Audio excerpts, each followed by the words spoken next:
this is V, and welcome to Behind the Incident. This is our first interview that we've had with Jake Williams, otherwise known as MalwareJake. We did have some technical issues with regards to bandwidth. This is South Africa after all. But I hope you guys enjoy it. Please leave some tips, or if you know of someone that you would like to hear, let us know and I will see if I can make it happen. But do enjoy it, and welcome to Behind the Tell me a little Incident. bit more about yourself, your background. I know I've read it's extensive on SANS. I was gonna read from there, but then I realized we're gonna spend like half the sessions with your credentials. Yeah, it's the SANS website has quite a bit out there. Just kind of the long and the short of it is that I used to work for the U.S. government in various intelligence community roles in cybersecurity, both offensive and defensive. About 6 or 7 years ago, I left government service, founded Rendition InfoSec, a cybersecurity firm out of Augusta, Georgia, and started working with SANS as well. And so that's kind of my background there. Is we do a lot of incident response, a lot of red teaming, and running a 24/7 security ops center. So lots of fun with security. So I have been raising a very controversial question. You know me, you've spoken to me. I like controversy. Me too. So let's say, so there's red team and there's blue team and then there's purple team, of course. Where do you think forensics or DFIR folks fall in? Well, I don't know that we need to color ourselves necessarily, right? Now I think that depending on which piece of DFIR you're talking about, digital forensics you're talking about, DFIR, I think that there's probably space for that in purple team or places that we can help from a purple team perspective, right? Definitely places that we can help from a blue team perspective. And so I don't necessarily think that we need to restrict ourselves to a color, but I think that we're maybe force multipliers or mission enablers in those different teams. I'll also mention, even on the red team side, I think that this is another very useful spot where I find that folks that are on the red team benefit from digital forensics training, understanding the types of artifacts that they're leaving behind and the types of things that are going to alert an investigator to their presence. Now, depending on the type of red team you're working, that may not be that big of a deal. But definitely from like a nation state operator kind of standpoint, you definitely want to understand, which again is maybe a no-knock red team, I guess. You definitely want to understand the forensic side, right? So yeah, I guess that's the Well, that's the same answers I have. I think we're very rainbow colored, if I can put it that way, because we fit in well. I think blue team can benefit from having DFIR experience, but as well red team. I think collaborating between these sections is what makes us stronger in the end. I personally have found with my journey now going into more red teaming and learning about that it's actually making my forensics better. But my forensics makes my red teaming better because I have a different perspective on how to get in. Yeah. No, I would say definitely, and I'll mention that that at Rendition we run both a red team and an incident response practice, and we regularly have one basically one inform the other. I'll walk through a quick case that we did a while back. Well, actually, just a couple months ago. Time flies, man. If you'd asked me just a second ago, like how long ago it was, I'd have been like, that was years ago, and it wasn't. It was like last month and a half or maybe 2 months at the outside. We had a client call up and said, hey, we were getting a pen test. It's kind of interesting. They have an incident response retainer with us, but we weren't doing their pen test. But anyway, they called up and said, hey, we're doing a pen test. And these pen testers, they found this server and they were able to get on it with shared credentials that they had pilfered from elsewhere in the environment. And they said, look, truth be told, we forgot about the server entirely. Can you take a look and see if any other attackers found this? Because they thought they decommissioned it 2 years ago.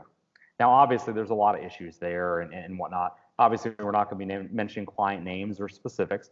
But I'll tell you that we jumped in on the server and did some basic forensics and said, yeah, an attacker did indeed find this server. It was one of those weird, not quite in a DMZ, but publicly exposed to the internet.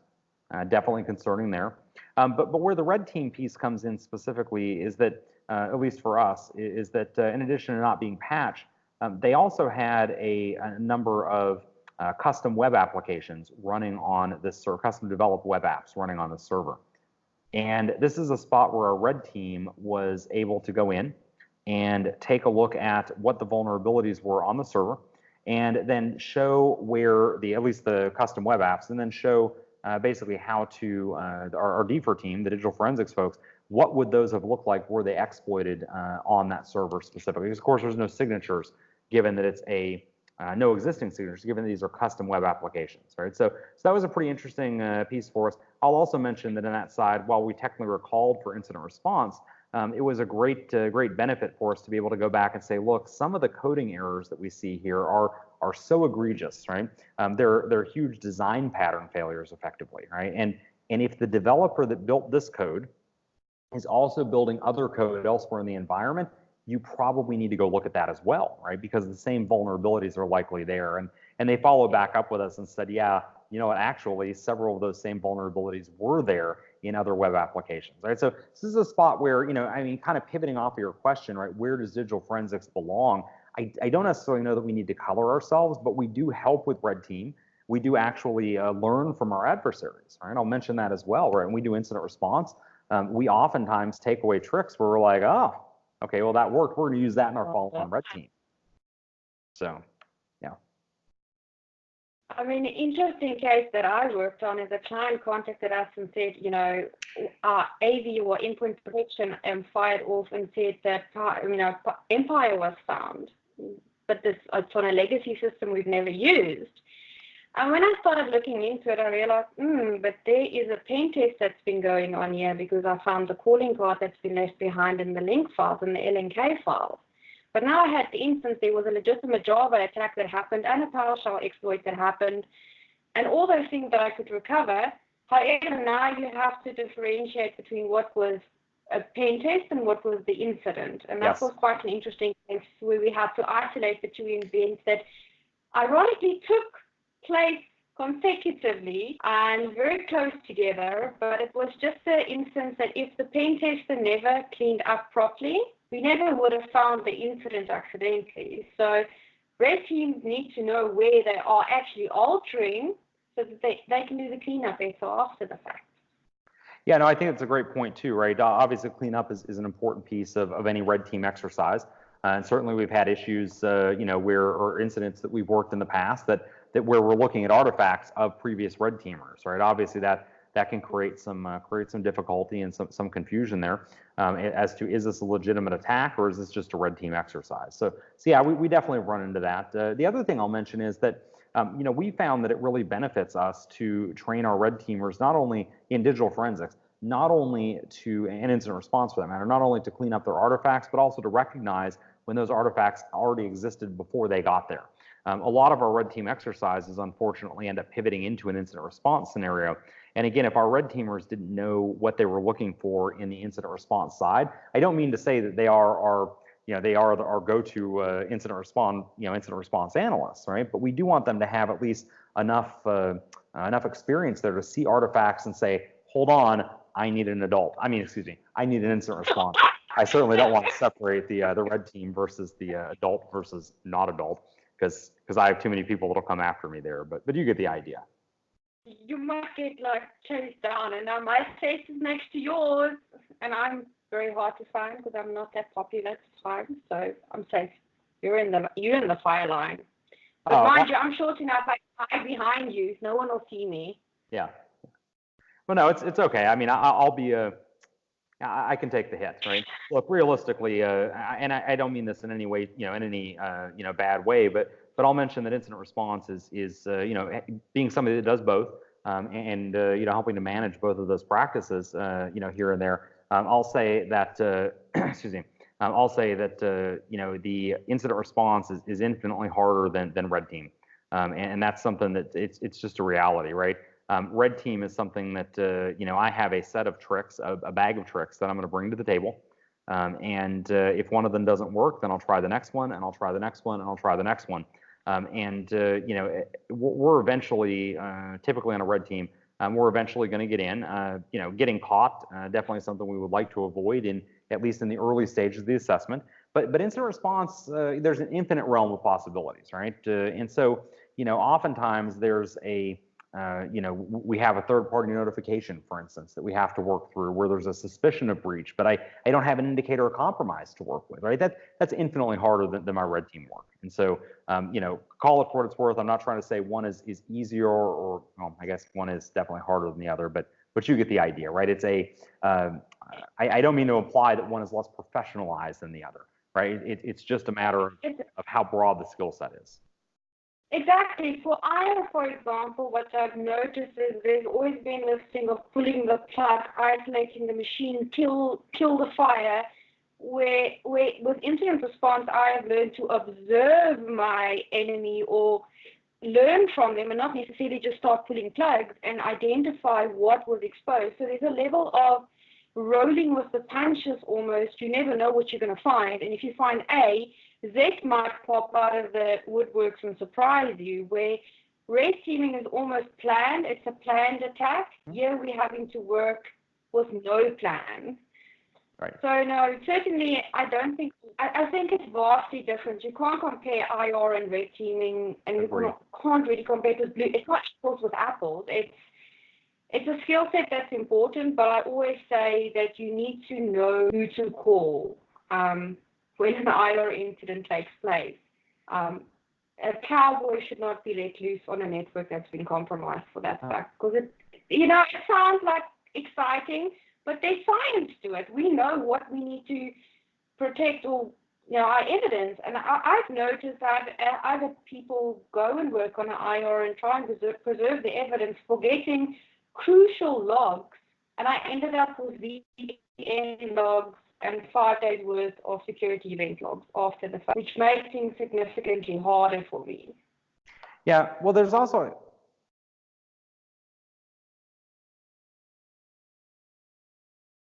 Yeah. Yep.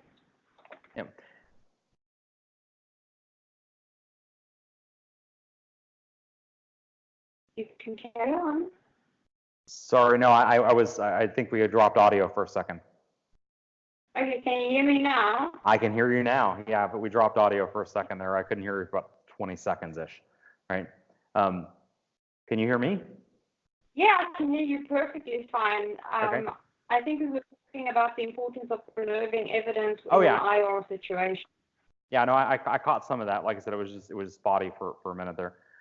So one of the things I think I would mention too is that on the incident response side, one of the skills that people I think undervalue or underappreciate are people management skills, right? You're walking into a crisis situation. Something is a crisis by every definition of the word. And even though we've been there and done that, right? It's something that we've experienced before, but the client that we're walking in to deal with frequently has not, right? Also, we're a level detached from from any given incident, right? It's not my house that's been broken into, right? Whereas I'm sure if it was my house, I'd feel a little bit more emotionally, even though I've done it before, I'd feel a little bit more emotionally invested, and honestly, that's yet another good reason for to have some third-party support, right? Is that it's not their house, right? It's not something that and I know people are like, but I want them to be emotionally invested. Well, I mean, a little bit, right? You want somebody that cares about your stuff, right? But you don't want somebody who is trying to process those emotions, right, while actually doing that investigation. And so I think that's another big thing is those people skills that we deal with as we're helping people and guide people through what is effectively a crisis to them. I find that to be another thing that a lot of people don't really focus on. They focus on the technical aspect, but not the people management aspect. And honestly, I think that's every bit as important, because as you get people calm and say, hey, look, man, we've been there before. We've seen this 100 times. Yours is, and to them, it's like, oh, the sky is falling. You're like, no, in a week, nobody's even going to know this happened, right? You're going to come out of the incident better for it, right? And I think that calming people down gets us better results with the evidence preservation, gets us better throughput, gets us better, better overall engagement satisfaction, right? From the client, right? And so that becomes a big part of our job, is that soft skill piece. No, definitely. I have seen situations where you just need to make a cup of tea for someone and say, breathe. We're going to get through this. Much like labor, when the baby's born and the case is solved, you will forget about it all. So if there's one case that you can share that's been interesting that you've done IR on? Without divulging client information, what would that be? I think probably one of the most interesting cases that I ever worked on that side.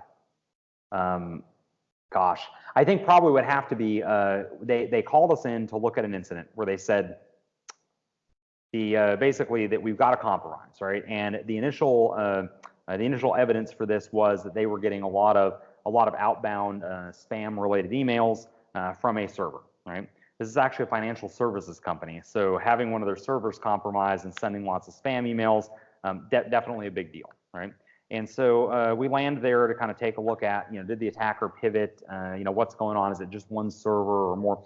And we got there, and within a couple hours, I was able to say, I have bad news for you. You have another attacker on the server. Now, the CIO said, no, we know the server's compromised. That's why we called you. I'm like, yeah, no, I got that. That attack started a few days ago, right? And they were very, very noisy. But the bad news is you have another attacker who's been there for a little over 2 years.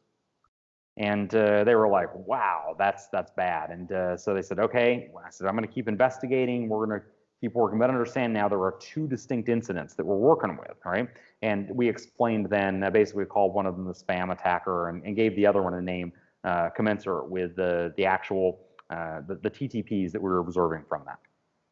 And later that day, we separated, late that afternoon, late that evening, we actually were able to separate what we thought was attacker number 2 was actually 2 different attackers.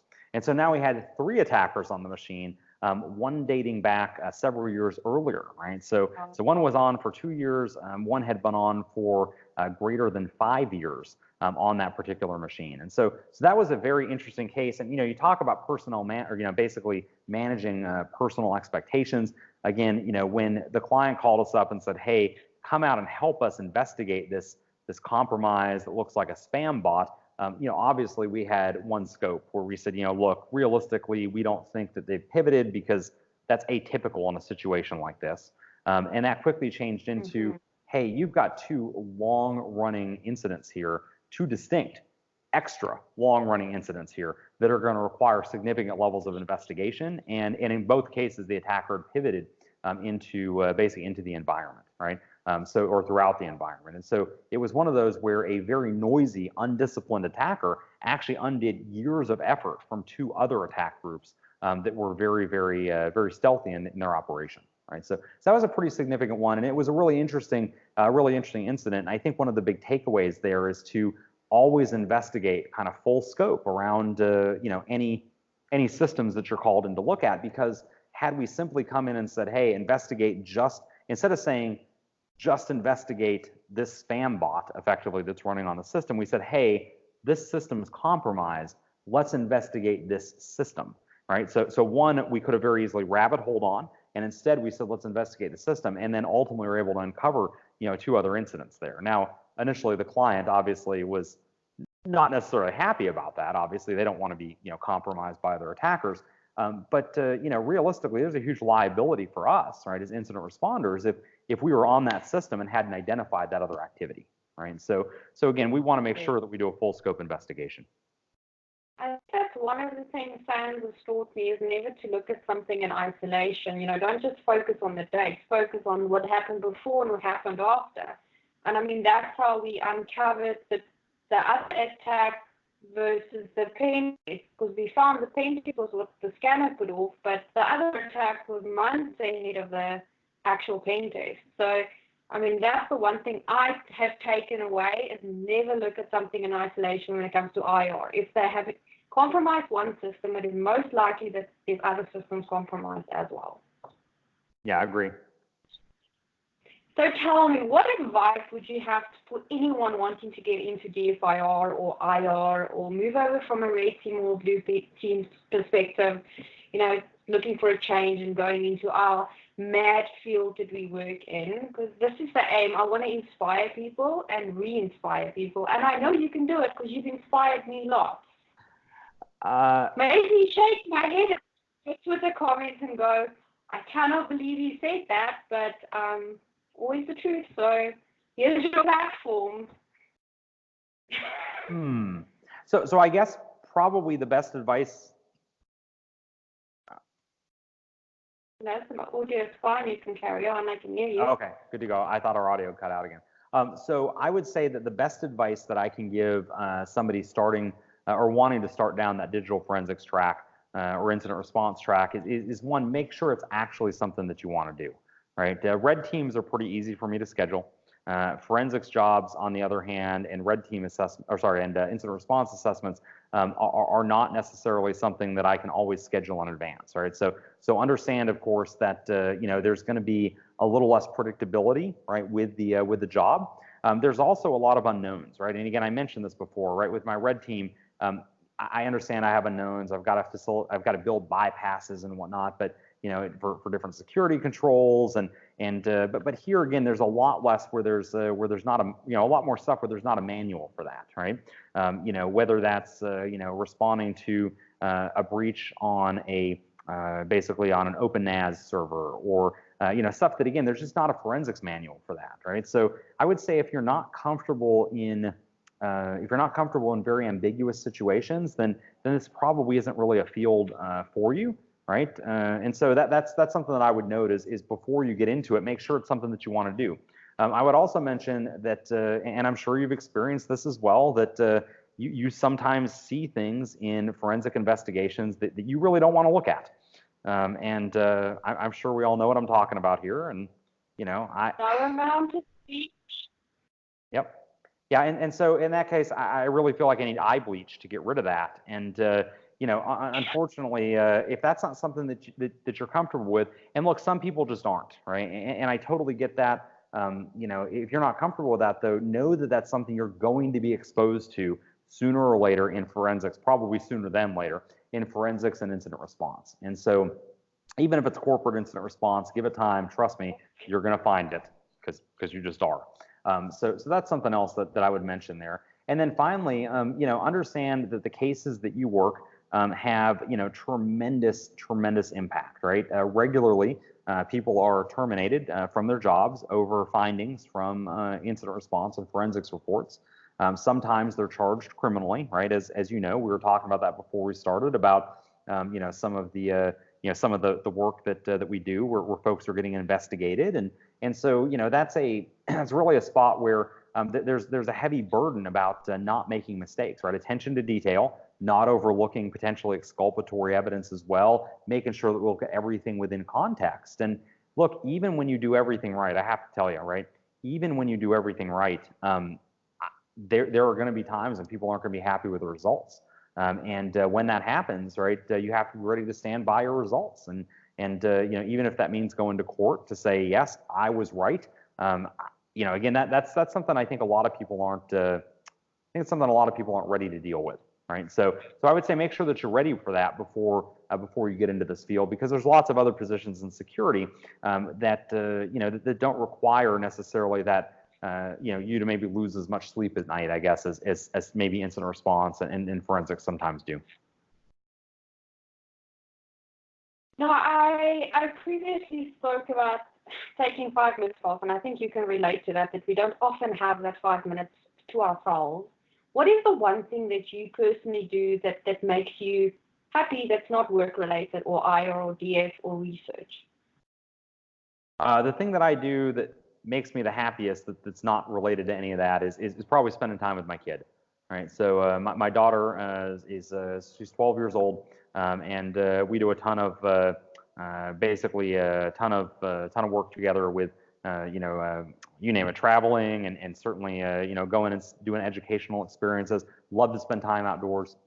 So I guess that's probably where I'd be at. That doesn't involve computers at all. And look, when I spend time with my daughter, I really try to tune out. Not be on the phone, not be taking calls from folks. And so hopefully we get a chance. We're actually looking at heading out to see the big giant sequoia trees at Sequoia National Park here later this month. Providing everything lines up correctly, we'll be out there spending some time in nature there and getting away from being plugged into incident response. Oh, definitely. I can totally agree with that. I have a little girl that is turning 9 that is fully into Minecraft, and her mother has enrolled her into a course online so that she can learn to code her own modifications. So that's what we do together is technology, because I think, as she says, she's going to be starting a hacker revolution. So we'll have to keep an eye out for her. But no, I can totally family first, work second always. But tell me, where are you in the world at the moment? What are you up to? I'm in London right now, actually teaching for SANS during the day, and then in the evening, sadly, I've had to pick up some slack that got dropped last week with a couple of the white papers that that are going around for revisions and slide decks for upcoming webcasts, and it's just one of those where the fun never ends, right? So, but this week I'm in London primarily for SANS, and then of course doing a little bit of work, unfortunately, in the evenings as well. But yeah, I just want to say thank you for taking your time out and chatting to me. It's been really awesome, and I look forward to chatting to you again. And you must go rest a little bit, have a cup of coffee. I don't know if London's got that good coffee, but so have a cup of coffee and just put your legs up. And no, I agree, but I must say neither does America. I've had coffee in Vegas, and I've had coffee in Starbucks. Is not it. It's not it. Right. So I'm a coffee snob. Yeah. Yeah. So well, you guys have good coffee in hard. South Africa anyway, right? So. I think South Africa, yeah. Yeah. So. Where anyway. have you been?